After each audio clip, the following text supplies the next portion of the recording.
റഹ്മത്തിന്റെ കഥക് തുറന്നു സുന്ദരമീ റമളാൻ. ചുമടുകൾ തല ചുമടാക്കിയ മാനവനെ കഴുകാൻ. നിൻ കൽപ്പന തെറ്റി നടന്നോർ ഞങ്ങൾക്ക് പൊറുക്കണമല്ലാ.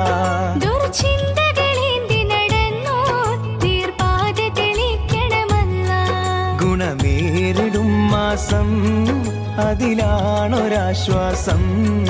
നാം ഓർക്കണം ലേശം പാഴാക്കിയാൽ നാശം.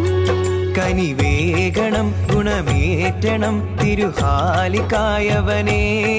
സുഹൃത